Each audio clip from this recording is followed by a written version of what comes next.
Okay, let's do number 5. Um, I could either do this by substitution or elimination. Now, whichever method I choose, if I do elimination, I have to make sure that I get rid of the y's. Well, I have to eliminate the same variable both times. But I see this y, that it would be pretty easy to get this y right here by itself. So I don't know, I'm torn between whether I want to use substitution or not. Alright, well, I did substitution on the last problem, so maybe I'll try elimination this time. And maybe I'll do it both ways if I have time. Alright, I see this y value here that has no number in front, coefficient of 1. That makes it easy to eliminate. So if I do the elimination method, I think I will eliminate all the y's. Okay? Based on that y in the middle is the one I really have my eye on. And so I'm going to do what I often do, and which is I'm going to make one system using the top two equations. Okay, there's my little y by itself. And then I'm going to make another system using the bottom two equations. So I'll be doing this one by elimination. Let me just label it that I am doing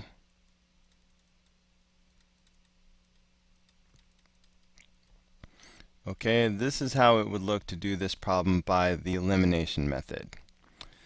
So,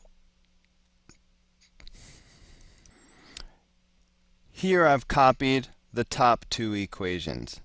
Alright, I've shown here in blue. Now I will copy the bottom two equations in red, like so. Now I need opposites that cancel, but remember, I already decided I'm going to eliminate the y's. So, look at the blue equations for a moment. If I want these y's to cancel out, it would be helpful to make this into a positive 2 to cancel this out. So I'm going to multiply the bottom equation by 2 to make that happen.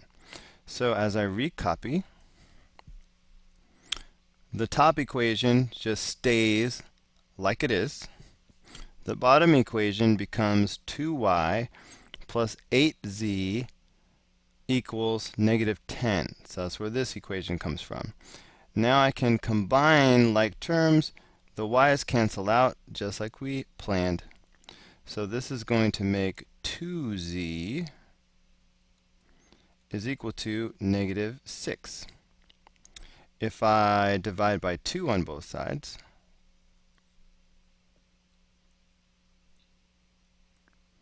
then I'm going to get z equals negative 3.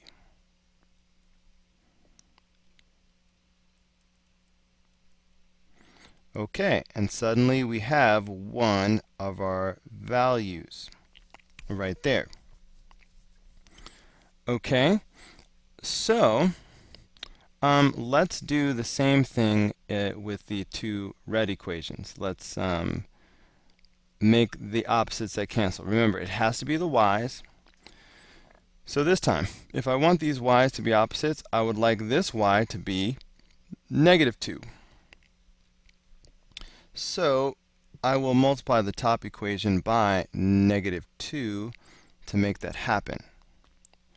So the top equation will be negative 2y minus 8z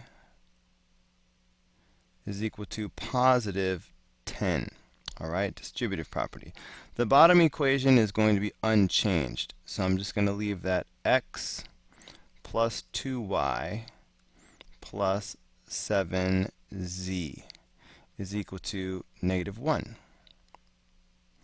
If I combine like terms, the y's go away, and I'm left with x, okay, minus z, okay, is equal to 9. Alright, that's as far as I can go with this equation. So I'm just going to put a box around it to remind me that this is as far as I could go with the red equation by itself. Now, if I had a blue equation, I would do, I would put them together and stack them up and solve them that way. But I already have z, the value for it came out. It just so happened. So there's nothing stopping me from taking this z value and substituting it in right now to get the x value that goes with it.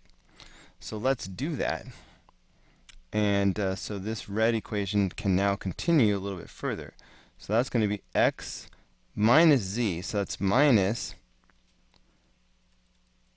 okay, but z is -3. So notice it's minus -3. It's the double negative here. And of course, minus and negative is addition. So this would be x plus 3 is equal to 9. And if I then subtract 3 from both sides, I get x equals 6. So that is another variable that I have the answer to. So now I have x and z. The only thing I'm missing is y. But once I have two variables, I can just plug them back into any one of the original equations. But actually, probably the easiest thing to do, all right, I need y. So I could use either one of these equations, but I'm going to use this one because it looks so easy. Okay, so I'm going to take this equation for and use it to find y. So here I've got y plus 4z is equal to -5. Now I could have used any of these three equations. I just picked this one because it looks the easiest to me. I'm trying to find y, but so all I really need is this z value. So you notice that z is -3. So this will become y plus 4 times -3 is equal to -5. So that's y minus 12, adding 12. So I'm going to get y is equal to 7. And that is my third and final value. Now that I have all three variables, I might want to record my answer as an ordered triple. Now remember, an ordered triple is always in the form x, comma y, comma z. So in this case, that's going to be 6, comma 7, comma -3. So that would be the final answer for problem number 5. Okay, and that's how it would look if we did this by elimination. Now, I don't feel like doing the entire problem by substitution, but maybe I can just show you, I can set it up for you and give you an idea of what it would look like if we did this by substitution. Okay, here's problem number 5 again, but let me show you how it would at least start off by substitution. Now remember, for substitution, the first step is to get one of these variables by itself. So in this case, I'm liking this y value. It's a nice short equation and it has no number in front. So this is a good one to try. So I'm going to just take this equation and let's see, I will start off in blue. So if I take this equation and I use it to get that y by itself, alright, that's going to look like this. Okay, so I have y plus 4z is equal to -5. To get y by itself, I would subtract 4z from both sides. So minus 4z on both sides like this. Okay, so that's going to give me y equals -4z minus 5. Just putting those next to each other. So the way substitution works is once you have one variable by itself, you take the stuff that it's equal to and you substitute that into the other two equations. Okay, so I'm going to use this. I'll call that my red equation. And then I'm going to use this, which I will call my purple equation. Okay, and I'm just going to recopy. So first, my red equation. My red equation is going to be negative 2y minus 6z is equal to 4. Okay, but I know what y is. I mean, I don't have a final answer, but I have an expression for it. So I could take this and substitute it in here. So that's going to give me,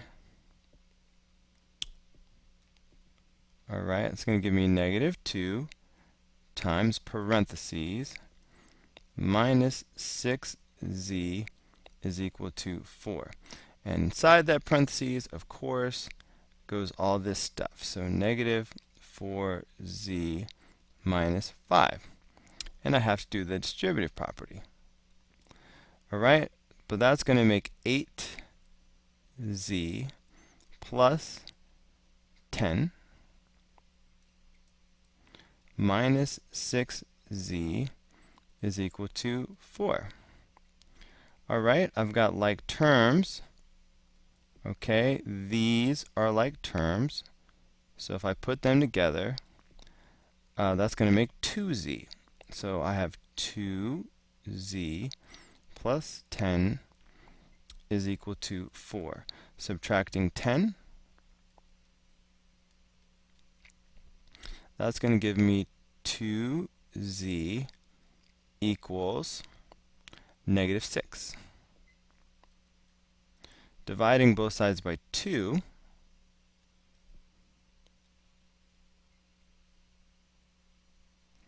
that is going to give me z equals negative 3. So I have my first answer, okay, by doing substitution. I've got my first variable. Notice, looking back at y for a second, I see that y only has one variable in its little answer. So if I wanted to, I could go ahead and take this z right now and plug it in right there. Okay, so this makes the problem a little bit easier than normal. But why not take advantage of it? So if I do that, that's going to give me y equals negative 4, okay, and then z here is negative 3 minus 5. So that means y is going to equal 12 minus 5, okay, which means y is equal to 7. So there I have two variables now. I have y and z. Once I have two variables, the third one is always going to be a piece of cake, because I can always plug in both of these and find the third. So the missing variable is x. The only equation up here that involves x is the purple one. So it is time for the purple equation, which I will write here. So the purple equation. So I've got x plus 2y plus 7z is equal to negative 1. So I'm going to take the 7 and the negative 3 and put it in for y and z. So this is going to become x plus 2 times 7, because that's y, plus 7 times negative 3, because that's z, is equal to negative 1. But that gives me x plus 14 minus 21 is equal to negative 1. Okay, put these together, so that'll be x minus 7. Whoops. Gotta get rid of that little dot. It's going to bug me. X minus 7 is equal to negative 1. Add 7 to both sides. So that's going to give me x equals 6. So that is the third and final variable. Okay?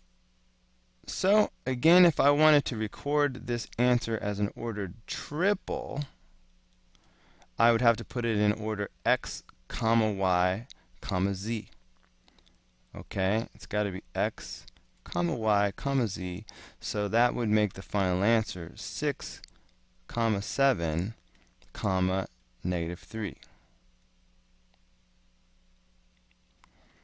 Alright, hopefully that's the same thing we got by doing it the other way. So let's look back and see. 6, comma, 7, comma, negative 3. So either way you do it, whether you do substitution or elimination, you should be getting the same answer. Alright, so that is how you do number 5.